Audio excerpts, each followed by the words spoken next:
முருகப்பெருமானின் அறுபடை வீடுகளிலும் தைப்பூசம் திருவிழா வெகு விமர்சையாக நடைபெற்று வருகிறது. முருகப்பெருமானின் அறுபடை வீடுகளில் இரண்டாம் படை வீடான திருச்செந்தூர் சுப்பிரமணிய சுவாமி கோவிலில் ஒவ்வொரு ஆண்டும் தைப்பூசம் திருவிழா சிறப்பு வாய்ந்தது. இந்த ஆண்டிற்கான தைப்பூச திருவிழாவை ஒட்டி இன்று அதிகாலை 4 மணிக்கு கோவில் நடை திறக்கப்பட்டு விஸ்வரூப தரிசனமும் 5 மணிக்கு உதய மார்த்தாண்ட பூஜையும் நடைபெற்றன. அதைத் தொடர்ந்து வழக்கமான பூஜைகள் நடைபெற்று வருகின்றன.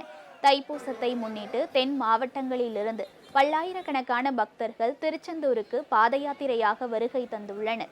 அவர்கள் கடலில் நீராடிவிட்டு நீண்ட வரிசையில் காத்திருந்து முருகப்பெருமானை வழிபட்டு செல்கின்றனர்.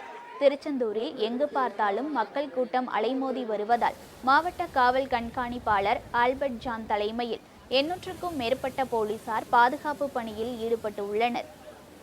முதற்படை வீடான திருப்பரங்குன்றம் சுப்பிரமணிய சுவாமி கோவிலிலும் தைப்பூசத்தை முன்னிட்டு பக்தர்கள் கூட்டம் அலைமோதி வருகிறது. மதுரை, திருமங்கலம், உசிலம்பட்டி, சோழவந்தான், மேலூர் மட்டுமின்றி சிவகங்கை, ராமநாதபுரம், விருதுநகர் மாவட்டங்களில் இருந்தும் பக்தர்கள் பாத யாத்திரையாக வந்து முருகனை தரிசித்து வருகிறார்கள். கூட்ட நெரிசலை தவிர்ப்பதற்காக கோவில் நிர்வாகமும் காவல்துறையும் இணைந்து பல்வேறு ஏற்பாடுகளை செய்துள்ளனர். நீண்ட நேரம் காத்திருந்து பக்தர்கள் முருகப்பெருமானை வழிபட்டு செல்கின்றனர். திருத்தணி முருகன் கோவிலில் தைப்பூசம் விழா கோலாகலமாக கொண்டாடப்பட்டு வருகிறது.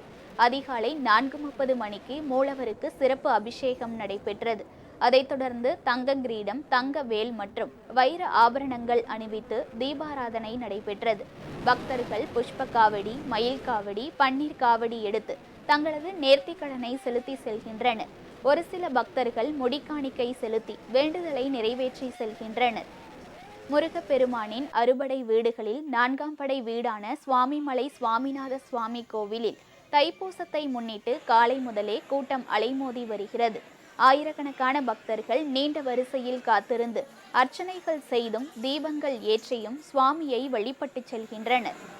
பழனி பால தண்டாயுதபாணி கோவிலிலும் தைப்பூசத்தை முன்னிட்டு பக்தர்கள் கூட்டம் அலைமோதி வருகிறது. மதுரை, திண்டுக்கல், சிவகங்கை, விருதுநகர் உள்ளிட்ட தென் மாவட்டங்களிலிருந்து ஆயிரக்கணக்கான பக்தர்கள் பழனிக்கு வருகை தந்துள்ளனர். அவர்கள் சரவண பொய்கையில் நீராடிவிட்டு முருகப்பெருமானை தரிசனம் செய்து செல்கின்றனர். 6வது படை வீடான பழமுதிர்சோலை முருகன் கோவிலில் தைப்பூச உற்சவ விழா வெகு விமர்சையாக கொண்டாடப்பட்டு வருகிறது. அதிகாலை நடை திறக்கப்பட்டு மூலவரான சோலைமலை முருகன் மற்றும் வள்ளி தெய்வானைக்கு பல்வேறு திரவியங்கள் கொண்டு சிறப்பு அபிஷேகம் நடைபெற்றது. இந்த நிகழ்வை தொடர்ந்து வெள்ளிக்கவசம் அணிவிக்கப்பட்டு வைரவேல் மற்றும் சேவல் கொடியுடன் சர்வ அலங்காரத்துடன் தீபாராதனை நடைபெற்றது.